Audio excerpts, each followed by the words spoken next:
Guys সকলে কেমন আছেন? আশা করি সকলেই ভালো আছেন। বন্ধুগণ, আজকের ভিডিওতে আমাদের ফোনে থাকা গুগল ফটোসের একটি অসাধারণ ফিচার্স দেখাবো, যেটা আপনি আগে জানলে হয়তো আপনি গুগল প্লে স্টোর থেকে আদার্স কোনো অ্যাপ ডাউনলোড করতেন না।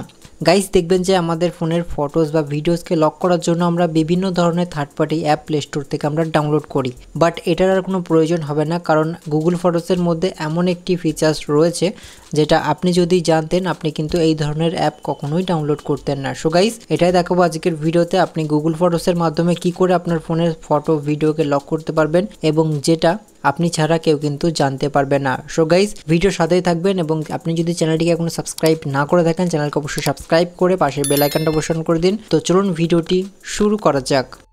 গাইস, প্রথমত আপনাকে গুগল ফটোস অ্যাপটাকে প্লে স্টোর থেকে আপডেট করতে হবে। আপনি জাস্ট প্লে স্টোরকে ওপেন করবেন অ্যান্ড এখানে আপনি সার্চ করবেন গুগল ফটোস, দেখবেন যে চলে আসবে। এখান থেকে আপডেটে ক্লিক করে আপডেট করে নেবেন অ্যান্ড আপডেট হয়ে গেলে অ্যাপকে ওপেন করুন অ্যান্ড এখানে দেখুন কিছু ফটোস বা ভিডিওস রয়েছে, এগুলোকে চাইলে কিন্তু আপনি খুব সহজেই লক করতে পারবেন। সো লক করার জন্য আপনি কিছুক্ষণ প্রেস করে ধরে থাকুন, দেখবেন যে সিলেক্ট হয়ে যাবে অ্যান্ড যেগুলোকে আপনি লক করতে চান, দেখুন আমি এখান থেকে একটা ফটোকে সিলেক্ট করলাম অ্যান্ড একই সাথে আপনি চাইলে ভিডিওকেও সিলেক্ট করতে পারবেন। দেখুন যে এখানে আরও ফটোকে আমি একসঙ্গে সিলেক্ট করে নিচ্ছি। এবার আপনি এখানে নিচের দিকে একটু ফলো করবেন, দেখবেন যে এখানে বেশ কিছু অপশান রয়েছে, আপনি একটু স্লাইড করবেন, দেখবেন যে সবারই শেষে একটি অপশান রয়েছে মুভ টু লক, এখানে জাস্ট একবার ক্লিক করবেন, দেন আপনি মুভে একবার ক্লিক করবেন, দেখবেন যে আপনি যে ফটোগুলো সিলেক্ট করেছিলেন সেগুলো কিন্তু লক হয়ে গিয়েছে।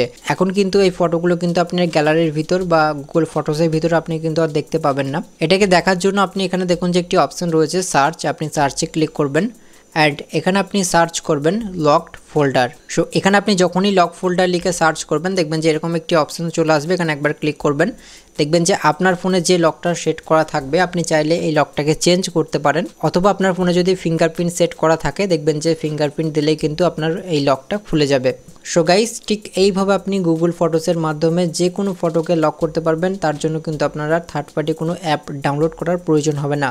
সো গাইস, এই কাজটি হয়তো অনেকেই জানতেন না, যারা হয়তো গুগল ফটোস ব্যবহার করে কিন্তু কোনো ফটো বা ভিডিওকে লক করার জন্য তারা অন্য কোনো থার্ড পার্টি অ্যাপ ডাউনলোড করতেন, তারা কিন্তু অবশ্যই এই গুগল ফটোসকে ব্যবহার করতে পারেন ভিডিও বা ফটোকে লক করার ক্ষেত্রে। সো গাইস, এই ছিল আজকের ভিডিও, আশা করি আপনারা বুঝতে পেরেছেন। ভিডিও ভালো লাগলে অবশ্যই লাইক করবেন, বন্ধুর সঙ্গে শেয়ার করে তাদেরকে জানবার সুযোগ করে দেবেন। আর আপনি যদি আমার চ্যানেলটিকে এখনো সাবস্ক্রাইব না করে থাকেন চ্যানেলকে অবশ্যই সাবস্ক্রাইব করে পাশের বেল আইকনটা অবশ্যই অন করে রাখবেন, যাতে পরবর্তী ভিডিও কোনো মতেই মিস না হয়ে যায়। তো সকলে ভালো থাকবেন, সুস্থ থাকবেন, থ্যাংক ইউ।